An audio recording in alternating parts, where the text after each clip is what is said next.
오늘 말씀은 창세기 49장입니다. 진짜로 말씀드리는데 창세기 49장은 제가 성경에서 제일 좋아하는 장이에요. 정말로 성경에서 제일 좋아하는. 전 창세기 49장을 진짜 날마다 매일 한 번씩 떠올려 봐요. 창세기 49장은 다른 장과 비교할 수가 없어요. 어떤 장과 창세기 49장을 비교하겠어요? 창세기 49장은 축복의 장이에요.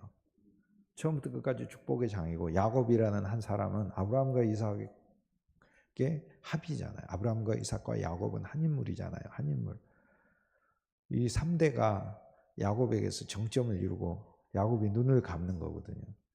여러분, 우리가 세상에 태어난 날도 너무 기념되는 날인데, 바로의 생일처럼 새롭게 태어난 날도 기념되는 날인데, 술관원장 살아나듯 우리에게 하나님이 주신 새로운 생명이 있지만 창세기 49장에서는 우리가 눈을 감습니다. 그런데 눈을 감기 전에 이 축복의 말씀들이 있어요.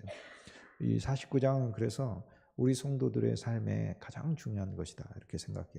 사실 창세기 전체를 놓고 누군가 저에게 창세기 전체에서 딱 한 장을 저에게 만약 주신다면 어떤 장을 주겠습니까? 그러면 저는 가차없이 창세기 49장이다 이렇게 얘기를 하겠어요. 그만큼 창세기 49장은 중요한데, 오늘 이 창세기 49장 안에 있는 이 놀라운 야곱의 12아들에게 주는 복이 우리 생명의 귀한 지체들의 삶과 인생 전체의 실제가 되기를 소망하며, 이 말씀들 가운데 있는 모든 복의 항목이 우리 주 예수 그리스도를 통하여 저와 여러분의 삶에 이미 왔고 평생 동안 더 구체적으로 실현될 줄 믿습니다. 49장 처음 시작할 때 야곱이 12아들을 불러서 후일에 당할 일이라고 이렇게 얘기를 하고요. 그 다음에 우리가 읽었던 말씀 끝나고 나면 베냐민에게 27절까지 축복의 약속을 하고, 28절에 보면 주었던 말씀이 축복이 아닌 것처럼 느껴지는 부분도 있지요. 루벤, 레위, 시므온 이 세 사람의 또 단이라든지 단지파에게 주는 복이라든지 그 내용들은 축복이 아닌 것처럼 여겨지지만, 그러나 28절에 보면 이들은 이스라엘의 12집하고 아버지가 그들에게 축복하였고 그들 각 사람의 분량대로 축복하였다라고 되어 있어요. 그래서 한 말씀도 축복이 아닌 것이 없습니다. 그리고 이 말씀들은 사실 그리스도 예수 안에서 이루어질 일이에요. 1절에 처음 보면 후에 당할 일이라고 그랬잖아요. 이게 복음입니다. 여러분, 축복은 사람이 버는 것이 한계가 있습니다. 물론 네 복받을 짓을 했다 이렇게 얘기를 하는데, 진정으로 인류가 복받을 짓은 딱 하나입니다. 우리 주 예수 그리스도를 영접하는 것이에요. 그분이 축복의 실제이기 때문에 그렇습니다. 후일에 당할 일이라는 것은 여기 이 창세기 49장 안에서 이런 축복의 많은 항목들을 제시를 하고 후일에 당할 거라고 그래요. 그럼 우리 이제 기다려야죠. 언제 당하나? 이제 당한다는 말 속에 여기 수동형이 있어요. 무슨 뜻이냐면 이것은 주어지는 것을 말해요. 그런데 후일이에요. 언제 후일이에요? 그것이 언제 후일일까? 그래서 선지자들은 계속 기다렸어요. 그러나 우리는 신약에 오면서 천사가 그 후일이 언제인지 가르쳐 줬어요. 바로 오늘이라고 그랬어요. 바로 오늘 너희를 위하여 구주가 나시니라. 하늘엔 영광이요 땅에는 평화요 만민에게는 기쁨이 된다고 그랬어요. 그래서 후일은 그리스도가 나시는 날에 이것이 비로소 이제 시작되는 것이고요. 그러면 당할 일이라고 했는데, 당할 일은 예수님이 완성된 것을 의미하고, 그리고 완성된 게 내가 주 예수를 믿었을 때 나는 그냥 믿었는데 당해버렸어요. 뭘 당했습니까? 축복을 당한 줄 믿습니다.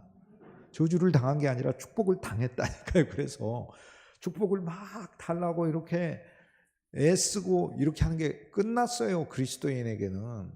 주님은요, 여러분의 인생을 축복을 당하게 만든 인생인 것을 깨달으시길 주의 이름으로 권면합니다. 우리 눈이 열려야 돼요. 야, 주님은 우리를 당신의 품 안으로 끌어들이셨는데 이 엄청난 축복의 우주적 세계로 나를 넣으셨구나. 이거 당한 거예요. 후일에 당한 일. 갈라디아서 3장 14절에 보면 우리가 예수님을 믿은 것은 하나님께서 우리에게 주고자 하시는 축복, 아브라함의 복을 받게 하기 위해서 우리로 하여금 예수 그리스도를 믿게 하셨다고 그래요. 그런데 예수님을 내가 믿으려고 할 때 이제 내 마음에 걸리는 게 뭐예요? 나는 복받을 만한 인생인가?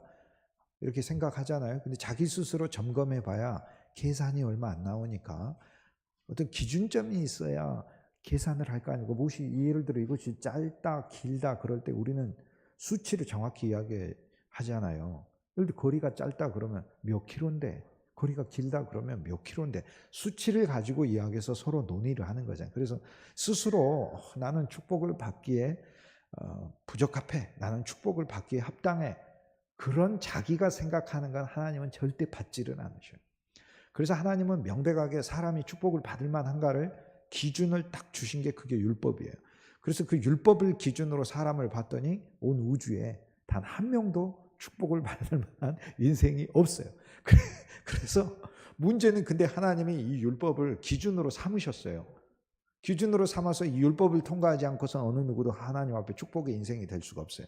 그런데 갈라디아서 3장 13절에 보면 그 율법을 통과하면 저주만 남는 거예요. 모든 인간은. 계산을 해봤더니 하나님 판정, 저주, 이렇게.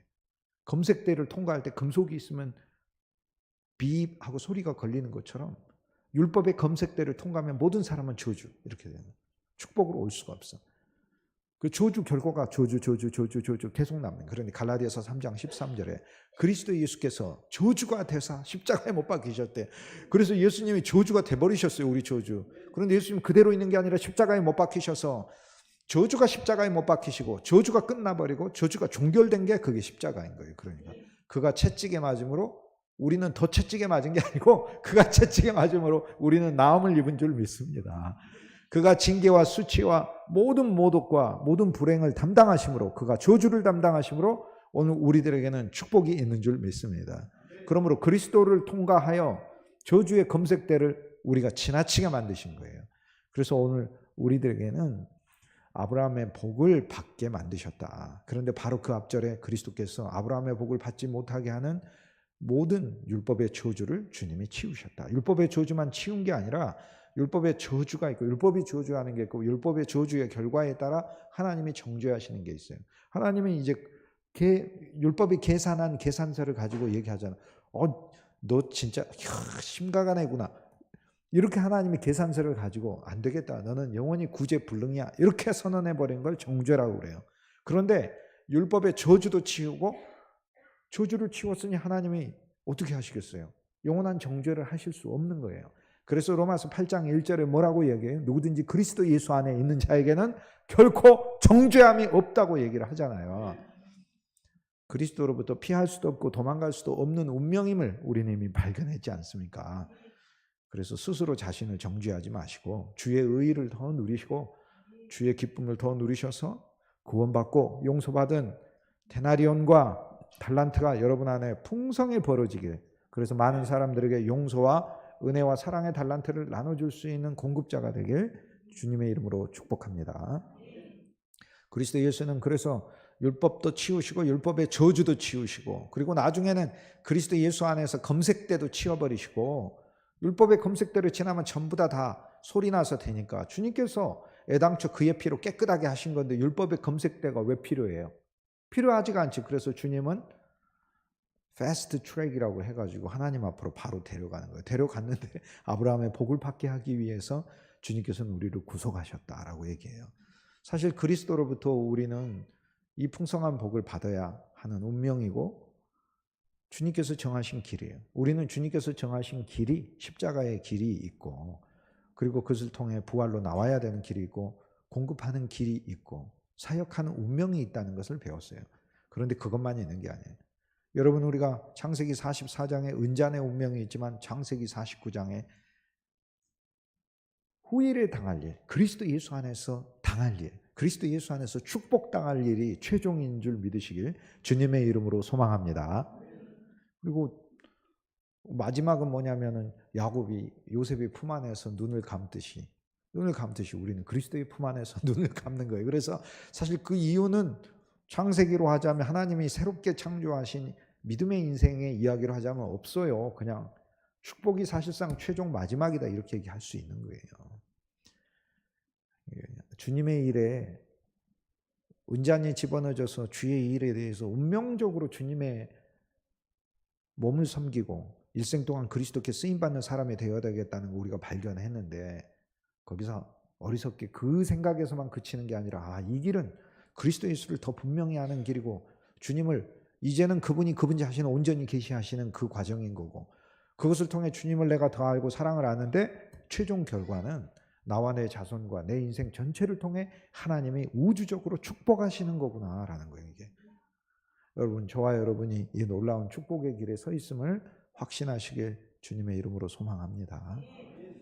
후일에 당할 일은 우리 주 예수 그리스도가 우리 안에 오시면서 골로새서 1장 27절 만세로부터 감춰졌던 비밀 그리스도 예수가 우리 안에 오는 거는 아니 예수님은 그냥 한 존재가 아니라니까 만유의 하나님이시고 창조주이시고 만유의 본질 자체를 제공하신 분이시고 하나님 자신이세요. 그 하나님 자신이 우리 안에 오신 거예요. 얼마 이것은 만세 전부터 사실 감추어 놓았던 비밀이에요. 그래서 구약에도 감추어 놨어요. 없다는 이야기가 아니라 감추어 놨다는 말이기 때문에 이렇게 자세히 그리스도 예수의 생명 안에서 주님이 우리를 더 계시하셔서 조명하셔서 말씀들을 우리가 더 보게 되면 감추어 놓은 그 속에서 그리스도께서 우리 안에 오신다는 것을 말씀해 주고 있다는 걸 우리는 발견하게 하는 거죠. 어쨌든 감추어졌던 그 비밀이 우리에게 나타났으니 이는 우리 안에 영광의 그리스도 우리 안에 그리스도 영광의 소망이라 얼마나 감사한 얘기예요. 우리 안에 그리스도가 우리의 소망이에요. 우리 안에 그리스도가 우리가 우리를 보면 영광의 소망이 아니라 수치의 절망인 거예요. 수치고 절망. 우리 자신을 보고 우리 자신을 보는 게 기독교가 아니에요. 자기 보게 하는 게 기독교가 아니에요. 자기를 봐서 뭐 할 건데? 좀 낫고 좀 덜하고 그래서 어떻게 할 건데? 물론 인격이 정말 훌륭하고 인격이 개차반인 분들도 계시긴 해요. 그런데 우리 그리스도인들은 인격 대결하는 것이 아니고 그리스도를 알고 그리스도를 배워서 그 그리스도 그분이 사실 사람을 점유하셔서 그분의 역사로 변화시켜 나가는 것이고 그리스도를 아는 것만큼 좋은 것이 없기에 기독교 신앙의 본질인 우리 주 예수님의 비밀 안으로 여러분이 더 깊이 들어가길 주의 이름으로 소망합니다. 후일에 당할 일은 그리스도 예수가 우리 안에 오셨을 때 바로 그때인 거죠. 오늘 내가 너를 낳았다라고 하는 그 말씀은 오늘 내가 너를 낳았다라고 하는 그 말씀은 주 예수 그리스도의 부활 안에서 그분이 이제 독생자 신분에서 장자가 되신 것을 말하잖아요. 우주적 장자가 되시고 우리는 그의 형제들이 된 거예요. 그래서 우리가 사도신경에서 독생자 예수 그리스도를 믿는데 부활을 통하여서는 예수님은 더 이상 독생자로 계시지 않는다니까. 예수님은 장자로 계시는 것이지.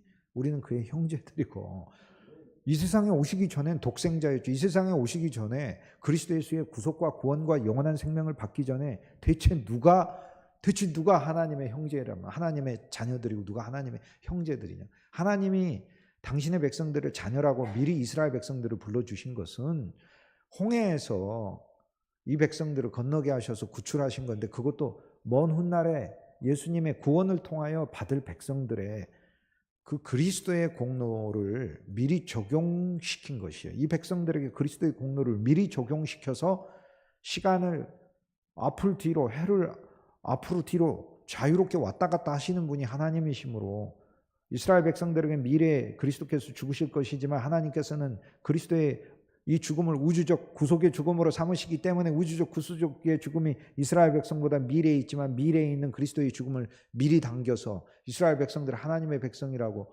미리 삼으신 거예요. 그래서 이스라엘 백성들이 어린 양의 피로 구속함을 받은 게 그 짐승의 피로 구속함을 받았다는 게 아니고 그 짐승의 피는 모형일 뿐이고 예수님의 죽음을 나타낸 것일 뿐이고 어음을 미리 끊어준 거죠. 예수님이 어음을 결제한 것이고 그래서 하나님이 하나님 백성이라 부른 것이지 하나님의 백성의 진정한 실제는 그리스도 예수를 영접하여 저와 여러분의 심령에 우리 주 예수님이 계시면서 저와 여러분이 그리스도의 형제로 태어난 줄 믿습니다. 그래서 우리들은 바로 그때 주님이 오셨을 때 후일에 당할 일, 이 축복들이 우리에게 당해지는 거예요. 그래서 실은 이것을 우리가 아는 것이 필요하고 우리가 깨닫는 게 필요하는데요.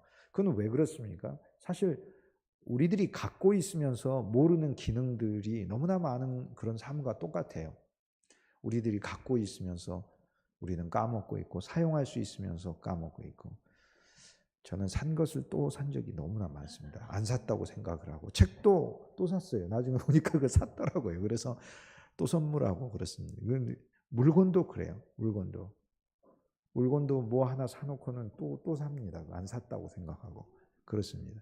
오늘 우리들의 삶이 그리스도 예수 안에서 받은 풍성이 너무 많은데, 그리고 주님이 우리에게 주고자 하시는 복들이 너무 많은데, 사실 성경은 이것을 예수 그리스도 안에서 우리가 선물로 받는다는 것을 우리에게 알려주시기 위해서 이 본문에 있는 것이지요. 이 본문 안에 있는 복들을 보면 야곱에게서 12아들이 나오는데 12아들은 야곱 한 사람인 거예요. 그래서 아브라함과 이삭과 야곱이라고 이야기할 때 야곱은 한 명을 가리키는 게 아니라 야곱의 그의 아들들 전부를 합쳐서 이스라엘이라고 부르는 거예요. 그래서 야곱의 개인 이름이 이스라엘이지만 하나님은 이 야곱이란 이름과 이스라엘이란 이름 그 안에서 야곱이라는 그 혼자만을 보시는 게 아니라 야곱을 통해서 나오는 열둘과 12지파들과 12지파를 구성해서 나올 그 민족과 나라와 그 나라에서 나올 그리스도와 그 그리스도를 통해 나올 제자들과 그 제자들 뒤에 있는 우리들까지 다 하나님은 야곱이란 인물을 통해서 이렇게 보고 계시는 거예요.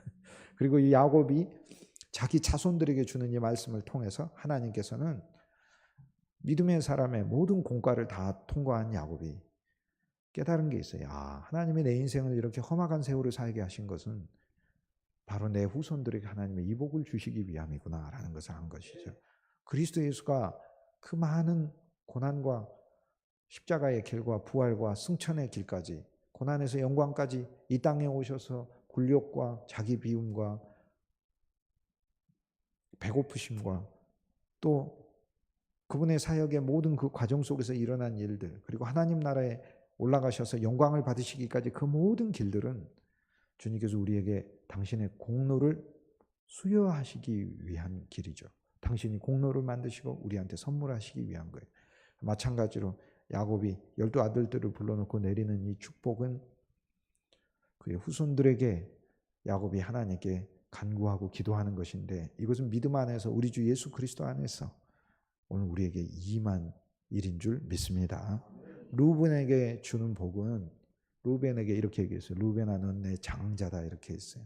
넌 내 장자인데, 그런데 넌 내 장자인데, 여기서 야곱이 루벤을 축복합니다. 능력이고 기력의 시작이고 위풍이 월등하고 권능이 탁월하다라고 얘기를 해요. 먼저는 하나 알아야 될 거는요, 하나님이 나와 여러분 어찌됐든 세상에 냈잖아요. 그리스도인으로 내든 그리스도인으로 내지 않든 어쨌든 하나님이 우리의 이 예창조물도 하나님이 창조한 거 아닙니까? 그래서 하나님 어떤 사람도 사실 바보로 내지 않습니다. 그뿐 아니라 믿는 우리들을 루벤이에요. 루벤이라는 말의 뜻 자체가 루가 보고 벤이 아들이란 말이라 아들을 보라는 말이에요. 그 하나님이 여러분 보고 네 자신을 봐봐. 그 욥기에 나오는 이야기처럼 욥아, 고난을 너 하도 많이 당하니까 너 완전히 그냥 네가 벼룩같이 느껴지고 지렁이같이 느껴지지 아니야. 욥아 봐봐. 큰 악어를 봐봐. 저 하늘에 있는 별들을 봐봐. 그걸 누가 운행하는 그 하나님 아니냐. 내가 바로 너와 함께 있지 않냐. 내가 바로 네 친구가 아니냐라고 말씀하시는 거예요.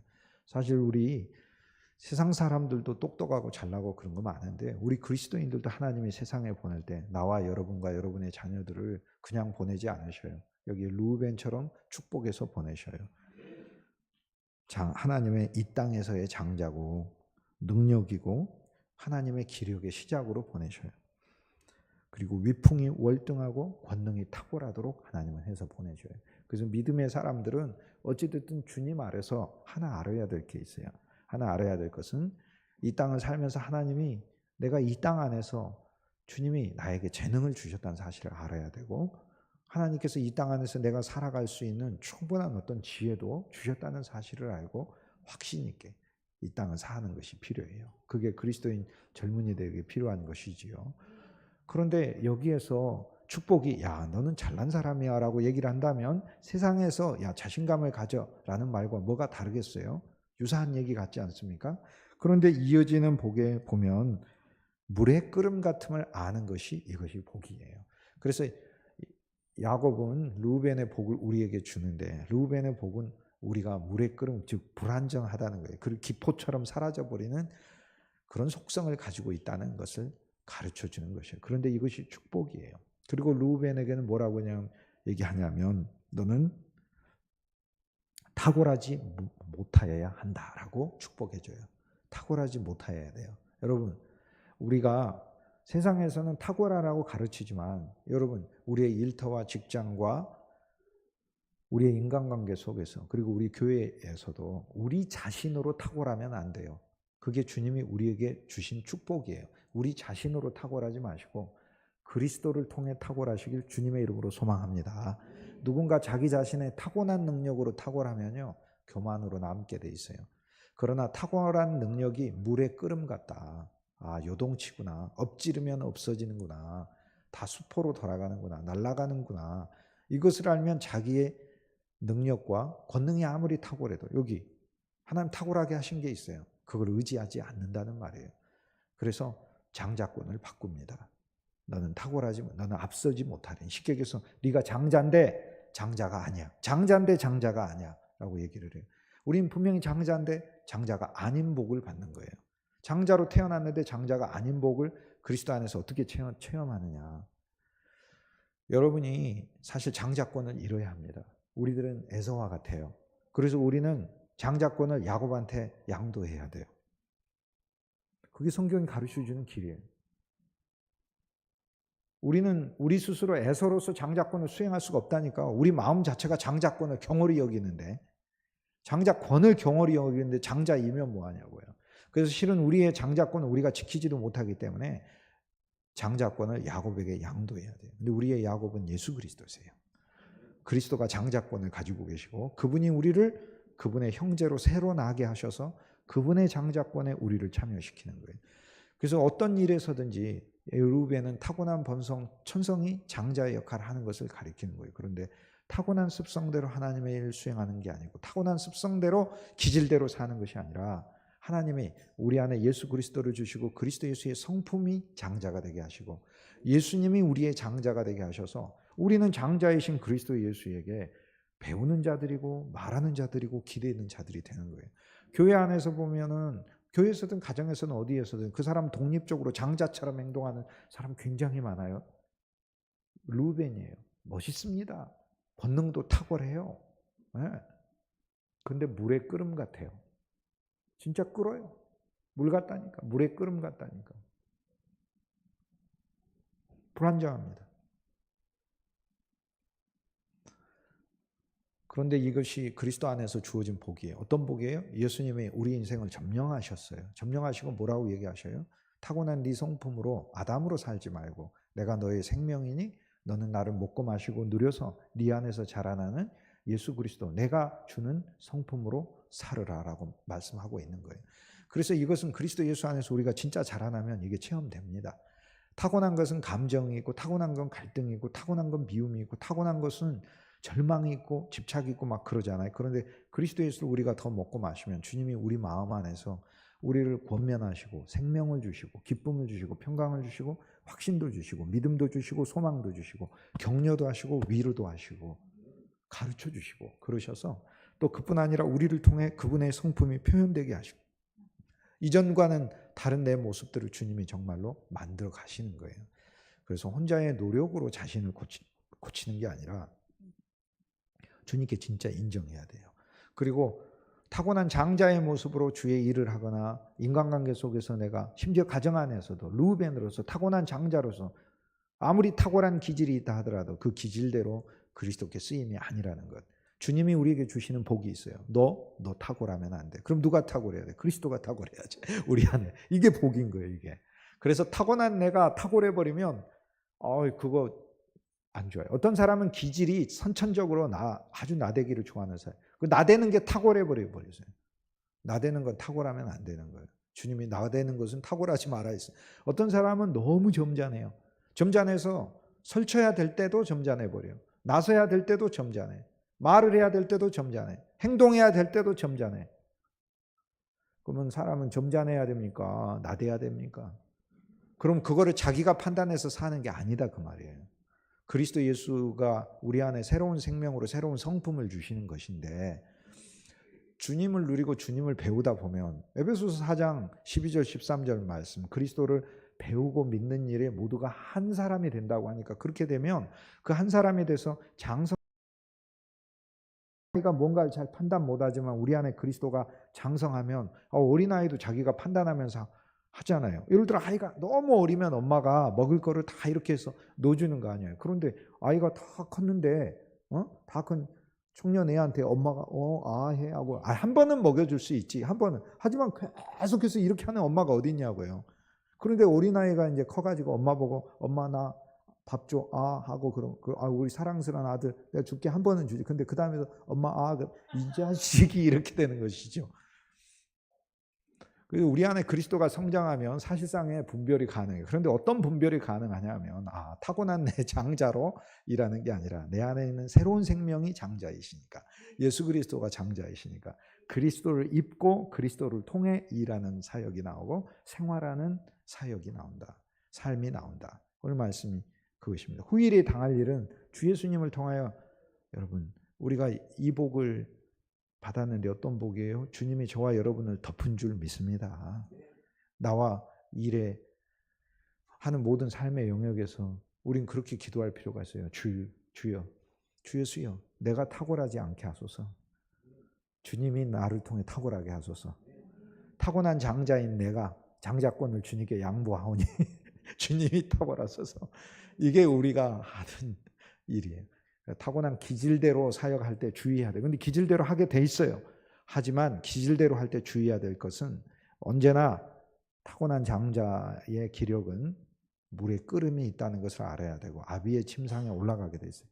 하나님 아버지께 수치가 되는 일을 만들게 한다 이 말이에요. 그래서 타고난 기질대로 사역하지 않는. 근데 이것은 노력이 아니라 예수님 안에서 당할 일이니까 그리스도가 우리에게 선물해 주시는 것이에요. 주님을 먹고 주님을 마시고 생명의 말씀 안에 여러분이 자라나면 이 타고난 장자가 수행할 수 없는 일들이 있어요. 물의 끓음 같아서 안 된다니까 그게. 그런데 그리스도 예수가 장자권을 가지시고 우리 일의 모든 삶에 그분이 장자가 되셨으니, 그분이 상속받으셨으니, 그리고 그분이 나를 통해 일하시니 정말 생명의 결과들을 우리는 맛보게 되는 것이에요. 우리는 그 수준까지 넉넉하게 갈 수 있습니다. 정말 갈 수 있습니다. 우리는 노력이 아니라 예수님과 붙어서 가면 된다고 그러잖아요. 그리스도를 먹고 마시면 그렇게 됩니다. 이건 거대한 집을 짓는 것과 사람이 자라나는 것과 똑같아요. 여러분 애 처음 낳았을 때 요만한 애가 아이고 언제 가르쳐서 대학 가나 이러고, 근데 인생이 휙 가면서 금방 대학 가고 또 언제 시집장 가고 금방 시집장 자녀 낳고 막 그러잖아요. 마찬가지예요. 주님을 먹고 주님을 마시면 그리스도인들은 그렇게 자라나게 돼 있어요.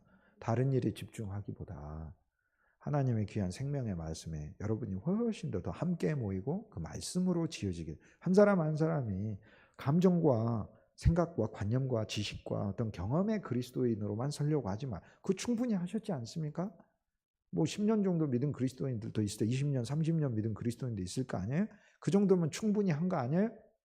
이제는 더 이상 언제까지나 관념과 감정과 지식이 그 그리스도인으로 살 건데, 장자권을 여기서 이제 끝내고 주님 내가 장자가 아닌 거 인정하겠습니다. 그리스도가 장자가 되십시오.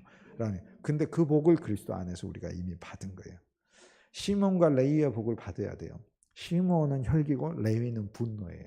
그런데 저주를 받았어. 여기서 야곱이 시몬과 레위를 자기랑 분리시켜 말하는 게 아니에요. 시몬과 레위에게 내 영혼아 저들의 집회에 참여하지 말지어다 할 때 그 저들은 시몬과 레위를 가리키는 게 아니고, 야곱이 자기하고 자기 아들들을 분리하면 그건 나쁜 아버지죠. 야곱은 그러면 여기다 뭐하러 불러놓고 이런 얘기를 해요. 야곱은 시몬과 레위를 보면서 자기 마음속에 있는 분노와 혈기를 보고 있는 거예요. 이 혈기와 분노가 시몬과 레위 속에 있는 것을 보고 그 자기인 거예요, 자기. 그래서 내 영혼아 저들의 집회에 참여하지 말지어다 이렇게 말을 할 때 내 영혼은 야곱은 자기 자신을 분리해서 하는 말이 아니라 그 아들의 영혼 안에서 말을 하고 있는 거예요. 근데 이게 놀라운 복을 하나님이 주시는데, 시몬은 혈기고 레위는 분노인데 혈기와 분노가 흩어지고 저주받는 복을 주셔요. 예를 들어서 여러분의 혈기가 저주를 받는 복이 그리스도 안에 있어야 하는 거예요. 근데 혈기가 저주받는 게 복인 것처럼 잘 안 느껴지면 이런 찬송을 한번 불러보세요. 혈기가 자랐습니다. 혈기가 자라났어요. 매일매일 자랐습니다. 혈기가 매일 자라보셔요. 다 뒤집어 엎는 거지. 잠깐 그 뒤집어 엎는 그것 때문에 몇 년간 해온 것들을 우리가 얼마나 엎어버렸습니까? 인간관계도 그렇고 부모와 자식 간에도 그렇고. 근데 이길 수가 없어요. 혈기하고 분노는 100m, 200m 단거리 선수이기 때문에 누구보다 빨라요. 올림픽 금메달이 있어요. 순식간에 튀어나와서 이성은 마라톤이잖아요. 이성은 마라톤이거든요. 그리고 감정은 이제 단거리에서도 한 1km, 2km, 1000m, 2000m 뛰는 거라면 혈기하고 분노는 100m예요. 아니 그냥 먼저 나와버려. 그냥 먼저 나와버린다니까. 근데 이게 저주받아야 되거든요. 근데 이게 그리스도 예수의 복을 통하여 저주받는 복이 있는 거예요. 혈기가 저주받으라라는 거예요. 저는 진짜 주님이 제 혈기를 더 저주해 주셨으면 좋겠어요. 나는 옛날에 이 혈기가 더 표현되지 않아서 괴로웠거든요. 예를 들어서 우리가 이제 인간관계나 어떤 생활을 하다 보면 말을 제때 대응하지를 못해. 또 그 상황에서 내가 제대로 받아치지를 못해. 막 집에 와가지고 내가 왜 그 바보 같았지 막 거기서 뒤집어 엎을 걸 반박을 할까 하면서 다음에 만나면 이렇게 말을 해야지 하고 하면서 시나리오를 짜고 이렇게 말하면 이렇게 쳐야지 이렇게 하면 이렇게 해야지 하고 온갖 상황을 계산하는 거죠. 그리고 그렇게 하지 못한 내 자신에 대해서 정말 나는 바보 같아서 다음에 만날 때 가만 안 두겠어 막 이러는 거죠. 그런데 그리스도 예수 그분의 빛으로 이렇게 들어오는 순간 저한테는 소망이 하나 생겼어요. 주님 진짜 내 혈기를 하나님 더 저주해 주십시오. 아니 적당히 저주하신 것 같더라고요. 보니까 하나님 내 혈기를 정말 저주해 주십시오. 혈기는 말 그대로 피 속에 들어있는 분노의 기운이잖아요. 화내는 기운이잖아요. 예수의 피가 우리 안에 넘쳐서 사랑과 은혜와 긍휼의 기운이 더 풍성하게 주님의 이름으로 축복합니다. 후일에 당하니까 그리스도 예수 안에서 이미 우리는 이 일을 당했잖아요. 이 일을 당해서 내 안에 오신 예수 그리스도를 더 누리면 주님이 우리의 혈기를 저주하시는 축복을 주시는 거예요. 그리고 분노를 또 저주하셨어요. 그리고 혈기하고 분노가 둘이 모여서 밤마다 집회한다고 그러잖아요.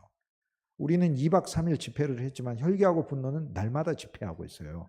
더구나 어떤 일들을 당하면 날마다 집회를 한 달 연속으로 집회를 하는 경우가 있어요. 혈기하고 분노가 만나가지고 한 달 연속으로 집회를 계속하고 있는 거예요. 계속하면서 막 이제 자기들끼리 서로 막 해서 다음에는 만나면 가만 안 둡시다. 그러면 막 아멘 하면서 막 서로 막 이렇게 하고 있는 거죠. 그렇게? 그런데 여기에 야곱이 뭐라고 해요? 내 영혼아 저들의 모의에 저들의 집회에 참여하지 말지니라 이렇게 하잖아요. 혈기하고 분노가 집회할 때는 참여하지 않는 영혼이 되는 축복. 이 축복이 그리스도 예수를 통하여 우리에게 임한 줄 믿습니다. 이것의 온전한 체험과 완성을 위해 우리는 그리스도 예수가 더 필요한 것이다. 그 얘기예요. 그래서 이게 축복이 얼마나 큰 축복인지 혈기와 분노를 통해 세겜에서 애쓰게 모아두었던 모든 재산도 잃고 명예도 잃고 쫓기는 신세가 되고 야곱이 그거를 경험했잖아요. 그 시몬과 레위뿐만 아니라 모든 형제들한테도 다 들어있어요. 조카들한테는 그거 안 나타나겠어요? 다 나타나고 그러지 성격이. 자세히 보면 저거 아버지 얼굴도 아니고 어머니 얼굴도 아닌데 저 얼굴이 누구 얼굴 했더니 할아버지 얼굴인 경우도 있고요. 삼촌 얼굴인 경우도 있고 그래. 이렇게 유전자의 무서운 힘이거든요. 시몬과 레위의 혈기가 시몬과 레위 지파에만 있겠어요? 모든 지파에 다 있는 거지. 그래서 야곱이 내 영혼아 이렇게 얘기할 때는 이스라엘 전체를 의미하는 거예요. 혈기와 분노가 둘이 모여서 집회를 가지면 혈기하고 분노하고 같이 합쳐져 버리면 엄청난 에너지가 나와버리는, 다 파괴하는 거예요. 근데 이것을 무엇으로 달래요? 내가 억울한데 진짜? 혈기가 나오는데 분노가 치미는데 근데 몸은 생산해요. 아담은 생산한다니까. 못 견디니까. 자기애와 자기애로 가득했고 응? 그 다음에 본래 어그러져 있고 자기 이익을 추구하고 있고 그런 존재이기 때문에 그리고 실제적으로 괴롭고 그 혈기와 분노가 안 나오겠어요? 그러니까 이걸 어떻게 내 힘으로 그걸 이기고 한다는 거죠. 도덕과 윤리로 좀 참아보시오에도 참는 것이지 참는 건 더 병 생기지 않습니까? 그러니까. 그래서 이건 참는 것이 아니라 믿음으로 이기는 것이고 흘러보내는 것이고 극복하게 하는 것이에요. 근데 그것은 혼자의 노력이 아니라 주 예수 그리스도 우리 안에 넘치는 생명이 우리로 하여금 이것을 보게 하는 것이죠. 요셉이 형제들의 혈기와 분노의 결과이지만 그 결과가 요셉이 그리스도 예수 안에서 뭐라고 얘기해요? 형님들이 혈기와 분노로 나를 애굽에 보낸 게 아니고 하나님이 나를 애굽에 보내셨습니다. 이렇게 차원이 다른 인생을 발견하면서 그리고 그것을 고백하면서 가는 사람이잖아요. 저와 여러분이 살다 보면 혈기와 분노를 낼 수밖에 없는 그런 어떤 형편이 있을 수도 있어요. 그렇지만 주님이 우리의 마음속에 그 혈기와 분노가 모여서 집회를 벌이지 않고 분을 품되 하루를 넘지를 않고 서운해하되 하루를 넘지를 않고 또 우리가 진짜 마음이 상해일 때 그냥 며칠을 넘지 않고 주님이 우리 안에 내적인 생명이 되시고 평강이 되시고 기쁨이 되셔서 또 우리를 위로하시고 격려하시고 내가 너를 축복할 테니까 염려하지 마라. 나를 신뢰하라. 너는 나를 보고 나아가라. 라는 그리스도의 말씀에 그리스도의 집회에 참석하시길 주님의 이름으로 축복합니다. 그래서 이제 가끔 집회가 있으면은 말씀의 집회에는 참석하지 않고 혈기와 분노의 집회에 참석해 있는 경우가 있어요. 그러면 안 됩니다. 매 주일마다 말씀의 집회에 늘 참석하셔서 그리스도 예수 안에서 주님으로 지어지는 게 필요해요. 그것이 이기는 것이에요. 믿음이 이겨야지 감정이 이기면 되겠습니까? 믿음이 이겨야지 분노가 이기면 되겠습니까? 믿음이 이겨야지. 이겨야지.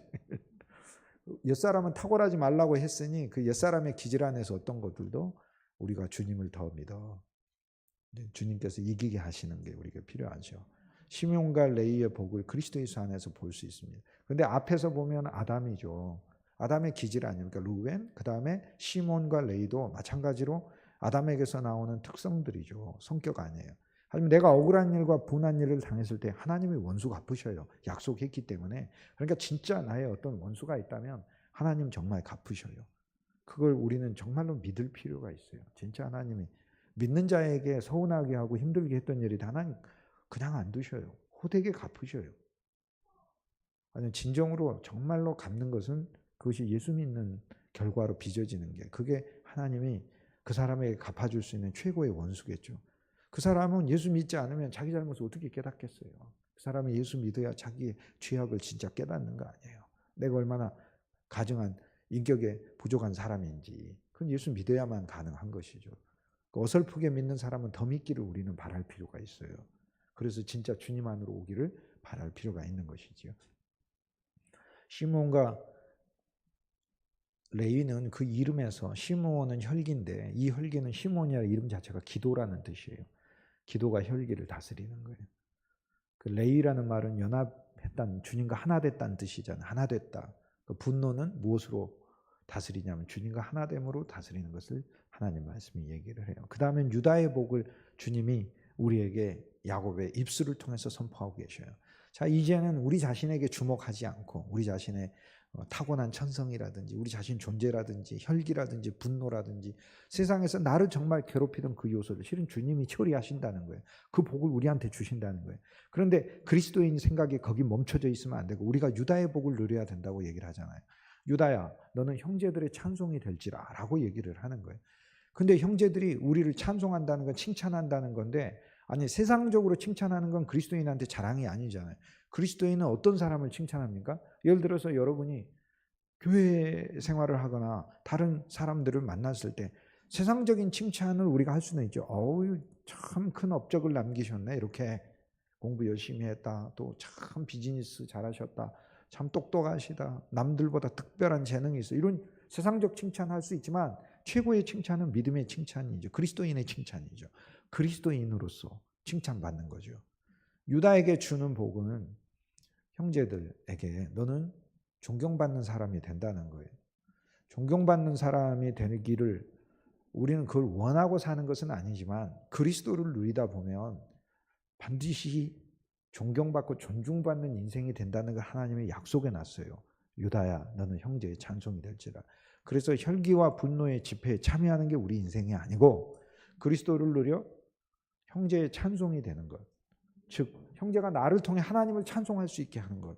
야, 저 형제를 보고 저 자매를 보니 야 진짜 하나님이 살아계시고 하나님이 나에게 정말 은혜로 느껴진다. 그리스도의 통로가 되는 복이 바로 이 유다에게 주신 축복인데 이 복이 저와 여러분에게 넘칠 줄 믿습니다. 내 손이 내 원수의 목을 잡을 것이요. 유다에게 주는 복이에요. 내 손이. 그래서 여기서 내 손은 그리스도 예수의 손이죠. 우리가 주님과 연합했으니까 주님과 연합한 주님의 팔이 돼요. 주의 오른팔이 돼요. 우리의 원수가 있는데 우리의 원수를 이긴대요. 우리의 원수는 죄요. 우리의 원수는 사탄이요. 우리의 원수는 불신이에요. 그리스도 예수 함께 했는데 어떻게 예수 그리스도 안에서 젖먹이도 찬송만 해도 사탄이 벌벌 떨고 도망가는데 그리스도인이 왜 사탄을 못 이겨? 넉넉히 이기고도 남지. 1000만 번, 100만 번, 억만 번도 이기고도 남지. 그래서 사탄을 자꾸 무서워하게 하는 엉뚱한 얘기에 속지 마시라. 사탄은 내가 주 예수님, 주를 찬송합니다 한마디에 그냥 벌벌 떠는 존재예요. 그래서 권능의 손으로 하나님이 우리를 만들어주시고 권능의 손이 원수를 이긴다. 불행한 운명도 우리의 원수예요. 그것을 이기게 하신다. 이 세상에서의 저주도 우리 원수예요. 이기게 하신다라고 하잖아요. 주 예수 그리스도를 누려서 하나님이 우리를 존중받는 인생 되게 할 뿐 아니라 능력의 인생이 되게 한다는 복을 그리스도 안에 감춰뒀는데 이 복이 저와 여러분에게 이미 시작된 줄 믿습니다.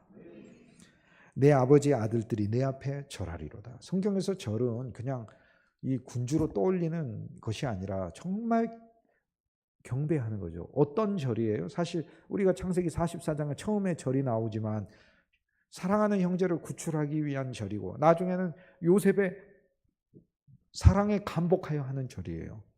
사실 이 절은 내가 굴림에서 받는 절을 말하는 게 아니고 이 형제들이 내게 절을 하는 것은 내 삶을 보고 진정으로 존경한다. 진정으로 내가 존중하고 진정으로 배우기를 소망한다라고 하는 그런 고백을 듣는 삶을 말하는 거예요. 근데 이건 사람의 노력을 가리키는 게 아니고 그리스도 안에서 그냥 배워가십시오. 그리스도 안에서 그냥 자라나십시오.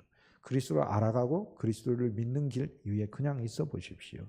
진정으로 형제의 존경뿐만 아니라 형제들로부터 하나님의 놀라운 인정과 섬김 이것을 체험하게 하신다는 걸 하나님 말씀해 주고 있어요. 내 인생이 존중받지 못할 때 이게 그 사람에게 하나의 트라우마가 되잖아요. 그러나 오늘 하나님의 말씀은 인생이 어떻게 존경받을 수 있는가?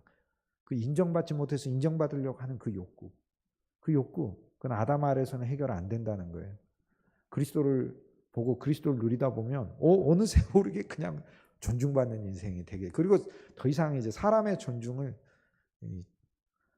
요구하지. 여기서 형제들의 존중이라고 했기 때문에 내가 교회 생활하면서 형제들의 존중과 형제들로부터의 이 사랑의 섬김을 받는 그런 아름다운 그리스도인 생활이 체험된다는 것을 하나님의 복으로 감춰놨다는 거예요. 여러분 이 복의 참여자가 이미 된 줄 믿습니다. 유다의 복은 계속됩니다. 그리스도 예수 안에서 우리에게 주는 사자 새끼고 수사자고 암사자 같다 이렇게 얘기해요. 사자 새끼는 위용을 가지고 자라나는 젊은 사자를 의미합니다. 그 다음에 암사자는 새로운 사자들을 계속 낳는 용맹한 주의 일꾼들을 가리킵니다. 여기서 사자라고 이야기하는 것은 무엇에 대하여 겁을 내는 존재겠냐 그 말이에요. 여러분 세상에 왜 겁을 내고 죽음에 왜 겁을 내고 그럽니까? 본능이 겁을 내게 돼 있죠. 그러나 그리스도 예수 안에서 여기 유다를 통해 예수 그리스도가 나셨고 그리스도를 통해 내 마음에 오신 그리스도, 내 안에 계신 그리스도, 영광의 소망이신 이 그리스도를 통하여 유다의 복이 내게 왔기 때문에 그리스도를 더 누리면 주님은 우리를 사자처럼 세상에 대하여 사자처럼 키우시는 거예요. 교회에서는 양이어야 되고 세상에서는 사자여야 된다고 얘기를 했잖아요. 세상에서 불신에서는 사자가 되어야 되는 것이고 세상의 모진 풍파와 그 위험들에 대하여 벌벌 떠는 것이 아니라 사자와 같은 강력한 영을 가져야 하는 것이고 교회 안에서는 양이어야 하는 것이지요. 반대로 바뀌면 절대 안 됩니다. 루벤의 장자권의 양도 있기 때문에 교회 안에서 탁월한 기질도 세상에서의 탁월한 기질, 아담의 탁월한 기질도 그리스도께 큰 쓰임이 안 된다는 것을 알아야 되는 오늘 말씀이 있다면 거기서 더 나아가서 세상에서는 내가 사자가 되어야 되겠구나. 교회 안에서는 주의 양이 되어야 되겠구나. 하나님이 우리에게 말씀해 주시는 것이죠. 겁나는 인생이 주님을 통하여 놀라운 복을 누리는 인생으로 변화되는 것. 이게 유다의 복이고 야곱이 이 복을 유다에게 줬는데 이것은 우리가 이 말씀을 읽을 때 그리스도 예수를 통하여 우리에게 발견되게 하시는 복이라는 거예요. 그래서 주님은 진짜 모든 것을 담고 계시는 복 자체이신 거예요. 얼마나 감사합니까? 우리 인생이 성공하기 위해 필요한 항목이 다 있지 않습니까? 왕의 지팡이가 유다를 떠나지 아니하고 내가 유다가 되면 됐잖아요. 이 말씀을 읽는 순간 내가 하나님을 찬송하는 자가 됐잖아요. 내가 주 예수 이름을 부르는 자가 됐죠. 그게 유다지. 뭐가 유다예요? 그게 유다지. 유다가 되었을 때 왕의 지팡이가 나를 떠나지 않는데요. 하나님의 통치의 지팡이가 나를 다스리시고 나를 관리하시고 나를 인도하신다고 얘기하잖아요. 얼마나 감사합니까? 통치자의 지팡이가 그 발 사이에서 떠나지 않냐. 그래서 하나님께서 나를 통치자의 지팡이니까 통치하고 다스리고 이기게 하는 길로 걷게 하신다는 거예요. 하락 같아도 이기는 것이고 실패 같아도 이기는 길인 줄 믿습니다. 과정이기 때문에 그렇습니다.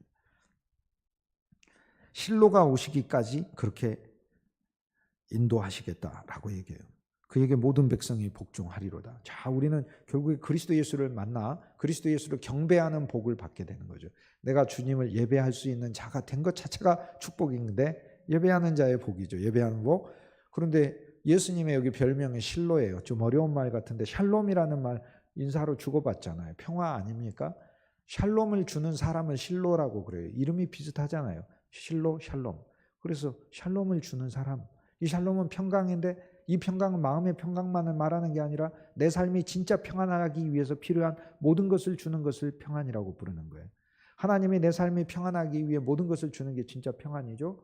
그렇다면 그리스도 예수 안에서 주님은 진정으로 우리에게 모든 평안을 주시기 위하여 직장의 평안도 주시고 경제적인 평안도 주시고 환경과 인간관계의 평안도 주시는 거죠. 하나님이. 그래서 실로 내게 평강을 주시는 복, 그 복을 유다 안에서 우리가 발견하는 것입니다. 11절에 보면 유다의 복은 계속 이어져요. 나귀를 포도나무에 메고 그의 암나귀 새끼를 아름다운 포도나무에 메고 그 옷을 포도주에 빨고 그의 복장을 포도즙에 반다고 해요. 나귀를 포도나무에 메는데 나귀는 이제 타고 다니고 물건을 실는 건데 포도나무에 메니까 나귀를 포도나무에 매는 것은 이것은 사실 조금 해서는 안 되는 행동이에요. 왜냐하면 포도나무 가지가 나귀가 힘이 세기 때문에 부숴버릴 수. 포도나무 열매는 너무 귀중하거든요. 포도나무도 귀중하고. 그래서 잘 관리해야 돼요. 그런데 유다는 얼마나 포도나무가 곳곳에 많든지 나귀가 오면은 맬 나무가 없어서 포도나무에 맨다 그 얘기예요. 그만큼 하나님이 번성시킨다는 것이에요. 그래서 여기서 나귀는 힘든 자, 공고한 자를 가리키잖아요. 힘든 자, 공고한 자가 우리가 포도나무가 돼요. 우리에게 맬 수 있을 정도로 하나님은 우리를 넉넉하고 영적으로 강한 자로 만들어주신다는 것을 이야기하지 않습니다. 그리스도가 먼저는 우리의 포도나무가 되셔서 우리가 나귀와 같은 존재가 주님에게 포도나무를 메었고 주님 안에서 우리는 더 성장하여 그리스도와 연합해서 주님이 우리를 유다의 복을 주시면 우리 역시 그리스도와 연합한 포도나무가 되었을 때 이 세상에 고난 많은 나귀들이 우리에다가 그의 줄을 맨다라고 얘기를 하잖아요. 그럼 짐을 내려놓고 안식을 얻게 되는 것이지요. 그리고 암나귀 새끼를 작은 나귀는 아름다운 포도나무에 맨다. 여기서 포도나무 아름다운 포도나무가 있어요. 여기서 포도나무는 나와 주님의 한 그루의 포도나무를 가리키고 아름다운 포도나무는 이 포도나무가 번성하고 열매를 맺어서 있는 것을 아름답게 보는 것을 의미를 합니다. 포도나무는 열매를 맺지 않으면 사실 아름답다고 느낄 수는 없습니다. 포도나무 가서 이렇게 한번 봐보세요. 무슨 단풍놀이 온 것도 아니고 포도나무가 열매도 없는데 아름다워 이렇게 느끼지는 않습니다.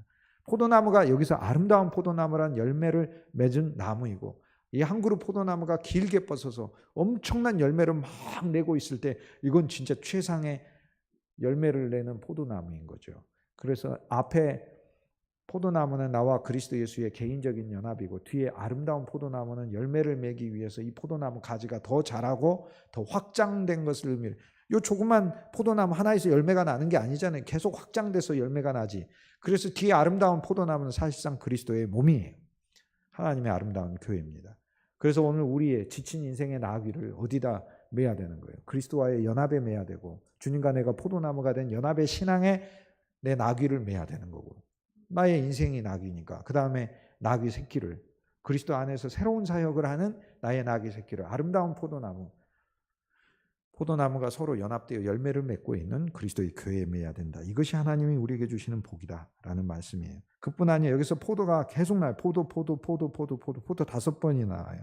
옷을 포도주에다가 빤다고요. 그래서 이제 포도가 열매가 나오고 포도주를 가득 마시면서 이 옷은 우리를 덮고 우리를 보호하는 기능을 할 뿐 아니라 우리의 신분을 가리키잖아요. 그런데 이 세상에서 또는 교회 안에서 어떤 일을 하든지 간에 우리는 그 옷이라는 것이 세상과 우리가 만나는 가장 경계선에 있는 것이잖아요. 우리의 신분을 나타내고 그 사람의 어떤 사실 옷을 통해서 그 사람의 취미나 특성이나 이런 것들도 어느 정도 알 수 있습니다. 그렇지 않습니까? 그런데 그 옷을 포도주에 만다고 얘기를 해요. 포도주라는 건 예수 그리스도의 피잖아요. 그래서 주님에 의해 물들은 사람이에요. 그래서 자기 신분도 자기의 인격도 그리스도에 의해 물들은 사람, 이것이 포도주에 그 옷을 빠는 사람이에요. 그의 복장을 포도즙에 빨리로. 여기선 포도주에서 이제 포도즙이에요. 포도주는 숙성된 것이고 그리스도 예수의 그 피가 우리 안에서 우리를 취하게 하는 것이고 포도즙은 음료가 되는 것이죠.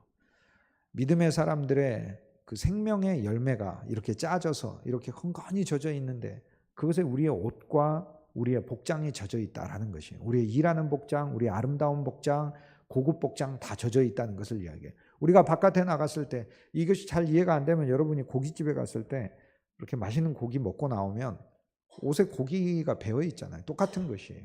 포도즙과 포도 열매가 가득히 있어서 그 옷에 묻어 있는 거예요. 그 정도로 풍성한 포도즙이 있는 그리스도인 생활을 하는 것이에요. 우리가 가정생활이나 직장생활에 누구를 만나든지 여러분의 신분과 여러분의 모습 자체가 포도즙에 젖어 있고 포도주가 묻어 있는 그런 상태로 사람들을 만나야 한다는 걸 가르쳐 주는 거예요. 주 예수 그리스도의 그분의 피 안에서 우리는 놀라운 생명도 있고 능력도 있고 공로도 있으니 이 모든 것들을 풍성하게 체험할 수 있길 주의 이름으로 축복합니다. 12절에 그리스도의 안에서 우리에게 주는 복은 더 확장됩니다. 그의 눈은 포도주로 인하여 붉겠고, 눈은 우리 주님의 취해 있어요. 취해 있어야 돼요. 여러분, 저와 여러분은 이렇게 눈을 보면 근심으로 취해 있으면 안 됩니다. 주님으로 취해 있어야 돼요. 그래야 이 세상 살아갑니다. 그 다음에 입은 하얀 우유, 하나님의 말씀으로 하얘야 돼요. 어떤 사람 만나면 세상 말로 아주 시커먼 사람들이 있어요. 그러니까 그리스도인은 서로 만났을 때 믿음의 말로 격려하는 것입니다. 쓸데없는 사망의 말들로 가득 채우지 말고 만났을 때 서로 격려하고 믿음의 말을 하고 하는 것이에요. 또 누가 누구를 가르치고 말고 하는 그런 차원을 뛰어넘어서 주님 안에서 하나님의 말씀으로 서로를 격려하고 소망 주는 이야기가 우리 언어가 돼야 되는 거예요. 그래서 입이 불평으로 가득해서는 안 되고 우유로 말미암아 희어야 된다. 하나님의 말씀으로 희어야 된다. 이렇게 얘기를 합니다. 13절에 49장 13절에 보면 스불론은 해변에 거주한다라는 말씀이에요. 그곳은 뱀에는 해변이에요. 그의 경계가 시돈까지 이른다라고 이야기를 하고 있습니다. 스불론의 해변에 거주한다고 하는데 이것은 놀라운 복이에요. 스불론이 꿈이 있었어요. 해변까지 나가는 꿈이 있었어요. 자식 중에 하나는 해외로 나가고 자식 중에 하나는 저 멀리 나가는 꿈이 야고보 그 얘기를 하고 있어요. 우리는 사실 이것은 우리에게 있어서 우리의 어떤 자식이 또 국제적이고 널리 활동하고 하는 그런 복을 하나님께서 말씀해요. 실제로 그렇게 말씀해요. 우리 삶에. 근데 그리스도 예수 안에서 우리 사역도 그렇게 나가야 한다는 걸 말해주는 거예요. 우리의 사역이 우리 지역에만 있는 게 아니라 해변에 메어진 배와 같은 사역이어야 된다는 거예요. 여러분, 나와 여러분이 그리스도 예수 안에 더 깊게 들어가면요, 하나님은 진짜 우리의 사역들을 글로벌하게 사용하셔요. 저는 이 아름다운 그리스도의 몸의 공동체가 이미 주님의 사역을 글로벌하게 하고 있는 것을 저와 여러분이 이미 목격하게 하셨잖아요. 그러므로 우리가 훨씬 더 큰 스케일로 여기 스불론의 복을 받게 되는 거예요. 스불론의 복에 배를 매는데 그 배는 무슨 배예요? 복음의 배인 거고 그 배에는 아름다운 주님의 풍성한 물목들이 있는 축복이라는 거예요. 인생이 주님의 배가 되는 축복이고 그리고 멀리 나가는 복이고 확장되는 복이고 이제 땅에서만 운행하는 복이 아니에요. 땅에서만 이기는 사자의 복이 아니라 배를 타고 저 넓은 영역까지 확장되는 그리스도인의 복을 오늘 하나님이 야곱의 입을 통해 말씀하고 있는 것이니 이 복이 저와 여러분에게 임한 줄 믿습니다. 이사갈의 복은 양의 우리 사이에 꿇어앉은 건장한 나귀라는 복이에요. 이것은 양의 우리잖아요. 양의 우리는 어디에요? 하나님의 사람들의 모임 아니에요? 그리스도의 몸이잖아요. 생명의 교회들이잖아요. 그리고 믿음의 성도들 사이잖아요. 그곳에서 우리는 어떤 사람으로 있는 거예요? 건장한 나귀로 있는 거예요. 연약한 나귀가 아니라 병든 나귀가 아니라 건장한 나귀라 그곳에 우린 짐을 지고 있어요. 예수님의 통성을 우리 등에다 지고 누구에게 나눠주든지 준비가 되어 있는 사람인 거예요. 그러므로 저와 여러분은 여기서 소망이 진짜 생겨야 돼요. 여기 이사갈의 소망이 생겨야 돼요. 주 예수님, 내가 다른 사람들에게 나눠줄 물먹이 풍성한 인생이 되게 해주십시오. 주님, 내 인생이 주님의 나귀가 되게 해주시오. 텅 빈 나귀가 아니고 인생이 슬픔과 괴로움과 역경에 처한 많은 형제들에게 주님의 선물을 줄 수 있는 그런 풍성한 물목이 있는 나귀가 되게 해주십시오. 이 소망이 생기고 그리스도 예수 안에서 주님의 이 복을 주시겠다고 우리에게 말씀하고 있는 것이에요. 이 복을 주시겠다. 저는 어떤 복보다 이사갈의 복을 높게 생각하고 귀하게 생각합니다. 그는 쉴 곳을 보고 좋게 여기며, 나귀가 짐을 내려놓고 쉬는 곳이 어디예요? 하나님의 여러분에게 주신 가정이고 하나님의 여러분에게 주신 믿음의 공동체, 교회 아닙니까? 그것을 보고 좋게 여기는 게, 그것이 바로 이사갈의 복을 받은 사람이에요. 생명의 교회에 대하여 물론 인간의 모임이기 때문에 그림자들로 가득한 부분들이 있겠지만, 그러나 이사갈의 복이 오게 되면 그것을 좋게 여기는 복이에요. 그리스도가 있는 곳이 좋은 것이고 그리스도가 있는 곳이야말로 이 세상에서 최상의 장소인 거예요. 이사갈의 복이 저와 여러분에게 충만하길 주의 이름으로 권면합니다. 이사갈의 복은 어깨를 내려 짐을 메고 앞제 아래서 섬기리로다. 어깨를 내려서, 나귀가 이렇게 서가지고 나 짐 안 싣겠어요 하는 게 아니라 내려서 내 짐에 어깨를 실으십시오. 주의 일을 위한 준비, 그냥 주님이 알아서 나를 도와주시겠죠. 내게 멍에를 메신다 하더라도 주의 멍에는 가벼운 멍에라 했으니 내가 주의 말씀에 의지하여 내가 그 짐을 지겠나이다 하는 것이잖아요. 그리고 여기 보니까 앞제 아래 섬긴다고 했어요. 앞제 아래 섬기다는 망아지처럼 마음대로 뛰어다니면서 섬긴다는 게 아니라 교회 안에서 어쨌든 정해진 질서 안에서 이것을 존중하며 하나님의 일을 수행하겠다는 것이잖아요. 이것도 하나님이 우리에게 주시는 복인 것이죠. 16절에 다는 이스라엘의 한 지파같이 그의 백성은 심판하리로다. 여기서 하나님이 지도자로 세우시는 복을 단에게 주셔요. 한 지파가 되고 이스라엘 백성들 사이에서 심판하는 자가 되게 하시고, 판단하는 자가 되고, 이 지도자를 의미해요. 판단을 해주니까. 그런데 판단을 할 때 우리는 지금까지 어떻게 판단했죠? 너는 옳아, 너는 틀렸어, 너는 옳아, 너는 틀렸어. 선악으로 판단하는 거예요. 선악으로 판단하면 쉽게 수긍합니까? 수긍 안 하지. 쌈만 벌어지지. 그 사실 성경이 판단을 한다고 이야기를 해줄 때는 이건 그리스도의 판단을 말을 하는 건데, 주님으로 판단을 해준다는 것을 말을 하고, 성경에서 판단을 해준다는 것은 사실상 그리스도를 비춰주고 그리스도를 전해주고 그리스도께 길이 있다는 이 최종적인 지혜를 알려주는 것을 판단이라고 부르는 거예요. 주님께 길이 있지 않냐, 주님께 답이 있지 않냐, 이렇게 판정해 주는 거예요. 다른 사람 얘기를 제가 예를 들었어요. 어떤 사람이 고민들을, 이런 다양한 종류의 고민들을 우리에게 가져오죠. 그럼 들었어요. 그럼 제가 판단을 해주죠. 그거 누구한테 가져가면 될 것 같아. 또 어떤 사람은 또 얘기하죠. 그거 누구한테 가져가면 될 것 같아 하죠. 하지만 많은 종류의 정말 본질적인 우리 인생의 그 고민들은 저는 사실 답이 정해졌어요. 그 누구한테 가져가면 된다고 제가 판단하겠어요? 그리스도께 가져가면 된다고 판단하는 것이지요. 이게 바로 단지파 사람인 거예요. 여러분, 믿음으로 판단하세요. 불신으로 판단하면 안 되는 거잖아요. 그건 믿음으로 판단하면 되는 것이잖아요. 홍해가 앞에 있는데 불신으로 판단하니까 어떻게 돼? 여기서 우리는 죽는구나, 이렇게 되는 거 아닙니까? 근데 요단 앞에서는 어떻게 했어요? 믿음으로 판단하니까 3월달인데 물이 얼마나 가득 차 있어. 우기도 끝난 지 얼마 되지도 않았는데. 그런데 믿음으로 판단하니까 발을 디디니까 물이 갈라지는 것이지. 이것이 바로 판단이라는 의미예요. 본질이에요. 율법의 판단을 가리키고 믿음으로 판단, 은혜로 판단하는 거예요. 자녀들이나 또 여러 상황들을 보면 한심하기가 짝이 없어요. 저래가지고 어떻게 할까?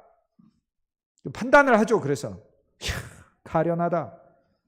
그런데 믿음을 적용하시고 주님의 변화시키는 능력을 적용하셔서 판단하시자고요. 하나님이 하시면 소산이 나오리라. 하나님이 하시면은 반드시 아름다운 결과가 나오리라. 이게 믿음으로 판단하는 거죠. 우리는 믿음으로 판단할 기대. 자녀들도 마찬가지인 거죠. 지금 저 상황에서 어떻게 할까? 어떻게 하긴 뭘 어떻게, 하나님이 인도하시겠지. 그래서 하나님이 인도하셔서 하나님이 좋은 결과를 반드시 우리에게 주실 거예요. 이렇게 믿음으로 판정을 내리는 거다, 그 얘기예요. 이게 단지파예요. 그 복이 우리에게 있다는 것이죠. 그런데 단지파는 겪어야 될 신앙의 하락이 있습니다. 다는 길섭의 뱀이요. 이거를 발견하는 게 복이에요. 자기가 가진 게 처음부터 끝까지 주님에게 다 유익이라고 생각하면 안 되는 거예요. 주님, 내가 일하다 보면 반드시 주님께 거침이 되겠군요. 나로 인해서 말탄자인 예수님이 넘어지는 일이 있겠군요. 그걸 발견하는 게 복이에요.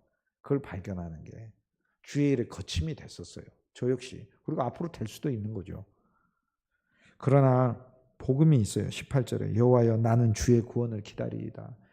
야곱이 단이 돼가지고 자기 아들 단이 돼가지고 야 단 저놈 저 뱀 같은 짓도 하겠네? 라고 하면서 저런 놈은 우리 자식 중에 없었으면 좋겠어 이렇게 말하는 게 아니라 야곱이 나라고 말을 할 땐 단이 돼서 이야기하는 거예요. 야곱이 할 기도를 단에다가 넣어준 거예요. 그래서 단의 기도가 되게 한 거예요. 나는 여호와의 구원을 기다리이다. 하나님이 구원하실 거라는 거예요. 우리는 신앙생활 하다 보면 이렇게 원래 이래요. 이렇게 이럽니다. 이렇게 그렇지만 이렇게 하면서 이렇게 올라가는 거예요. 원래 이렇게 올라가는 겁니다. 이렇게 올라가는 거니까 이렇게 한다고 해서 떨어지는 게 아니에요. 우린 저 높은 곳을 향하여 가는데 이렇게 가는 그리스도인 아무도 없어요. 이렇게 갑니다. 이렇게 저 높은 곳을 향해 이렇게 가는 거예요. 그러다가 또 한 번 확 떨어졌다가 이렇게 가서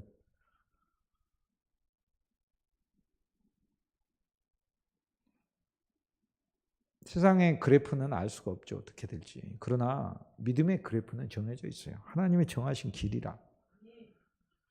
하락이 있지만 하락이 그리스도 예수 안에서는 복이 되는 하락이 된 거예요. 자기 한계도 깨닫고 자기 애도 부서지고 자기 의도 거부할 수 있게 되고 그리고 주님만 의지할 수 있게 되는 것이죠. 여호와여 구원을 기다립니다 라고 하는 게 야곱이 아들을 위해 미리 기도해 줬어요. 여호와여 구원을 기다립니다. 이게 그러니까 그 아들 단의 기도를 야곱이 미리 해준 거예요. 하나님 단을 구원하시죠. 하나님 반드시 단을 구원하십니다. 예수님은 이 단지파 땅에서 비전을 선포하셨어요. 너희는 나를 누구라 하느냐? 교회를 세우리라 이렇게 말씀하셨어요. 나중에 가치파의 복이 있어요. 군대의 추격을 받으나 도리어 그 뒤를 추격하리로다. 신앙생활 하다 보면 후퇴하게 돼 있어요. 그리고 쫓겨요. 근심, 걱정, 염려가 막 나를 쫓아와요. 그러나 우리가 그리스도를 보고 가면요. 잠깐 그런 것 같은데 주님이 우리 내적 생명을 강하게 하셔서 다시 돌이켜서 오히려 우리를 추격하는 자를 우리가 맞서니까 그가 도망가는 것을 오히려 보게 하시는. 그래서 거꾸로 내가 추격하는 자가 돼요. 추격당하는 인생에서 추격하는 인생으로 하나님 바꿔주시는 복이라는 거예요. 이게 얼마나 감사합니까? 아셀의 복은 얼마나 좋은지요. 하나님이 여러분의 삶을 풍성하게 하실 복을 가르쳐요. 먹을 것은 기름진 것이라. 아셀에게서 나는 먹을 것은 기름진 것이라. 여러분이 하는 것마다 하나님이 소산 없게 하시 아니하시고 하는 일마다 하나님이 소산을 넘치게 하시고 기름진 걸로 하게 하신다고 하죠. 주여 나에게 아셀의 복을 넉넉히 주실 줄 믿습니다. 그리스도를 통하여 주신 줄 믿습니다. 이 기도가 저와 여러분에게 주님께 이미 드려지고 매일 암송되는 기도가 되길 주의 이름으로 권면합니다. 그가 왕의 수라상을 차리리로다. 결국에 우리에게서 얻어진 이 놀라운 하나님이 주시는 풍성한 이 소산들은 왕이신 그리스도를 위한 수라상, 잔치상을 여는데 우리의 모든 소산이 사용된다고 말씀해요. 이것처럼 풍성한 복이 어디 있습니까? 이것처럼 풍성한 복. 그러나 이미 그리스도의 왕의 수라상을 차리는데 참여하시자고요. 물 한 그릇이라도 갖다 놓으면 왕의 수라상을 참여하는데 우리는 충분한 자격이 있는 사람입니다. 주의 이름으로 물 한 그릇도 주님의 결단코 상을 잃지 않는다고 하셨기 때문에 하나님이 부으시는 풍성한 상이 있죠. 납달리는 노인 암사슴이라 아름다운 소리를 바라는도다. 그리스도 안에서 자유를 가지고 부활의 생명을 가지고 뛰노는 암사슴인 거예요. 그런데 아름다운 소리를 바라요. 복음을 증거하는 사람이 된다는 거예요. 그 복이에요. 우리는 이 복을 진짜 받아야 합니다. 우리는 복음 전하는 자의 복을 받아야 돼요. 복음 전하는 것 자체가 복이고 복음 전하는 자가 된다는 것이 복이고 복음을 전할 때 복이고 복음을 전하는 자가 돼서 하나님이 주시는 복이 또 있는 거예요. 아름다운 소리를 바라는도다. 그리스도 예수를 먹고 마시면 우리는 저절로 아름다운 소리를 바라게 돼 있어요. 요셉의 복은 가지가 담을 넘어가죠. 하나님은 우리의 모든 환경을 극복하게 하시지요. 활 쏘는 자가 우리를 학대해도 적개심을 가지고 우리를 쏘아도 우리는 넉넉히 하나님께서 다시 일으켜 세우시고 우리가 가진 활은 더 힘세게 만드신다는 거예요. 인생에 있어서 많은 실패의 화살이 우리한테 날아와도 하나님은 오히려 우리로 하여금 더 넉넉하게 우리의 무기를 갖추게 하셔서 이기게 하신다는 거죠. 여기 보면 요셉의 복이 정말로 많아요. 요셉의 복은 22절 무성한 가지에서 고난을 넘어가는 것에서 원수, 활 쏘는 자를 이기는 복. 형제들이 미움의 활을 쐈지만 요셉의 활은 더 강했어요. 용서의 활은 더 강했어요. 더 강한 활로 이겨낸 거잖아요. 그런데 이 요셉의 복은 계속 가요. 그의 팔에 힘이 있다고 그래요. 그런데 그 이유는 뭐예요? 야곱의 전능자 이스라엘의 반석인 목자의 손을 힘입니다. 그리스도를 힘입기 때문에 요셉의 활이 강해지는 복이 있다고 하잖아요. 주를 힘입으면, 주를 더 알고 주를 배워가 주를 힘입으면 우리가 가진 무기들을 하나님이 강하게 하신다는 것이고 그 무기들을 하나님의 무기로 장착시킨다는 것을 보여주고 있습니다. 요셉의 복에 내 아버지의 하나님으로 25절에 말미암아 그가 너를 도우실 것이요 전능자로 말미암아 그리스도를 통하여 그가 내게 복을 주실 것이라. 위로 하늘의 복, 아래로 깊은 샘의 복, 젖먹이는 복, 태의 복까지 다 주실 것이라. 이거는 예수 그리스도의 사람들을 더 양육하고 길러내는 그런 복이 이 세상 최고의 복 아니에요. 그리스도의 사람들을 계속해서 나를 통해서 하나님께서 만나게 하시고 하는. 여러분 한 사람도요 쓸모없는 사람 없어요. 예수님 아래서 다 쓸모 있으면 여러분 주위에 여러분의 자녀와 친구와 만나는 모든 사람들에게 여러분 그리스도의 증인이 정말로 될 수 있어요. 요셉이 될 수 있어요. 생명의 떡을 주는 자가 될 수 있어요. 요셉의 사역이 이처럼 놀랍기 때문에 요셉에게 주는 복이 많은 거예요. 주님은 우리를 요셉으로 세우기를 원하시기 때문에 그래서 이 요셉의 많은 복을 말씀하고 있는 것이에요. 많은 이들을 먹여서 하나님이 우리에게 충분히 하늘의 복, 아래로부터 깊은 복을 주셔서 젖먹이는 복까지 주시고 우리의 태의 복까지 줘서 하나님의 사람들이 태어나게 하신다는 말씀이죠. 내 아버지의 축복이 선조의 축복보다 나아서 영원한 한이 없음 같이 이 축복이 요셉의 머리로 돌아오고 요셉의 머리에 하나님의 축복이 가득 넘치게 되고 그의 형제 중 뛰어난 자의 정수리로 돌아오리로다. 이 복이 결국에는 요셉을 통하여 그의 형제 중에서 요셉이 정수리가 되고 머리가 된다는 걸 알려줘요. 그리스도 예수와 함께 우리가 그분이 영원히 주시는 그분의 풍성한 누림 아래서 그분께 돌아가고 그분의 명예가 된다는 복을 우리에게 말씀해 주고 있어요. 27절은 베냐민은 물어뜯는 일이라 하나님이 우리에게 주시는 전리품들을 이제는 우리가 풍성히 나누는 자가 되고 아침에는 빼앗은 것을 먹고 저녁에는 움킨 것을 나누는 자가 되는 베냐민 하나님의 권능의 사람이 되어서 하나님이 우리에게 빼앗긴 것을 우리가 다시 되찾게 하시고 이것을 나누는 자가 된다고 하셔요. 에베소서 4장에 보면 우리가 빼앗긴 것은 가장 높은 것 중에 하나가 하나님의 그 경륜 아래서 우리에게 정하신 직임들이에요. 그리스도 예수 안에서의 직임들을 우리가 빼앗겼다는 거예요. 그것을 다시 뺏는다는 거예요. 우리가 다시 뺏어야 돼요. 하나님 여러분과 나에게 주신 직임들이 있어요. 그 빼앗기시면 안 돼요. 주의 일꾼으로서 하나님의 직분을 주신 걸 빼앗기지 마세요. 그리고 그 직분을 나눠야 한다는 걸 말을 해주고 있는 거예요. 그 직분 안에서 그리스도의 소산을 나눠야 한다는 복을 주님이 우리에게 말씀해주고 있습니다. 오늘 이 12복이 그리스도 예수 안에서 저와 여러분에게 선물된 복이에요. 그리고 이것이 예수님 안에서 우리가 봐야 될 비전을 알려주고 있어요. 시작은 나 한 사람 아담에서 시작을 하지만 그리스도께서 나를 유다를 통과하게 하시고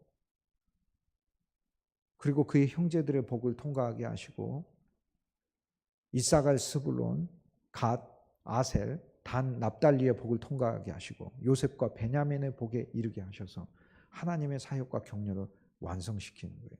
이것이 바로 요셉이 가졌던 자녀들에 대하여 품었던 비전이요. 후일에 당할 일이다. 하나님이 반드시 너희들을 그렇게 만드실 것이다. 이렇게 가졌던 꿈이에요. 저와 여러분이 그리스도 안에서 무슨 꿈을 꿔야 되는가라는 그 그림이 여기 나와 있어요. 우리는 진짜 그리스도 예수 안에서 주님이 타고난 우리를 탁월하지 않게 하시고 그리스도가 우리 안에서 탁월하게 하시고 그리스도를 통하여 우리를 찬송하는 자로 만들고 권세 있는 자로 만들고 하나님이 내 길을 인도하시는 자가 되게 하시는 복이 넘치게 하고 하나님이 우리로 사자 새끼가 되게 하나님이 우리의 삶이 그리스도와 연합한 포도가 되게 하고 그리고 솟아 넘치는 삶이 되게 하고 그리스도의 의리를 힘입어 살게 하고 예수님으로 취해서 살게 하고 그래서 기쁜 삶이죠. 눈은 포도주로 취해 있다. 그 기쁜 삶을 의미를 하는 거예요. 만났을 때 그리스도 안에서 누리는 주님 때문에 기뻐하는 이 기쁨이 계속해서 이 복은 이어져요. 요셉의 복이 많은 건 요셉이 애굽의 모든 사람을 빵을 먹이고 공급하는 자였기 때문에 요셉의 복이 오히려 또 많은 거예요. 그리스도 예수 안에서 우리가 가진 것이 비록 없지만 그러나 주님 자체는 우리에게 풍성한 걸 이미 선물하셨어요. 그 풍성의 놀라운 규모를 누리면서 많은 이들에게 그리스도의 아름다움과 그리스도의 선물들을 넉넉히 공급하는 인생이 되길 주님의 이름으로 축복합니다. 창세기 49장 이 복을 평생 꿈꿉시다. 그리고 이 평생이 우리 삶에 평생 이 아름다운 항목들이 다 넘치도록 하십시다. 이 창세기 49장의 12아들들은 다 12아들들이 다 장남들입니다. 사실상 그리스도 예수의 장자권에 참여했기 때문에 다 장남이 되는 것입니다. 어느 한 사람이 장남이 되기 위해서 다투었거나 어느 한 사람이 장남이 되지 못해서 열등의식을 가졌던 사랑의 장남이 되지 못하고 아버지로부터 모든 보호를 받고 애정을 쏟아받는 장남이 되지 못해서 얻었던 그 갈등들이 다 녹아지고 그리스도 예수 안에서 주님의 장자권에 참여할 때 우리의 열등감도 해소되는 거고 우리의 갈증도 해소되는 거고 49장을 통하여 주님은 이제 창조하신 게 무엇인가 우리에게 보여주시죠. 축복의 인생인 줄.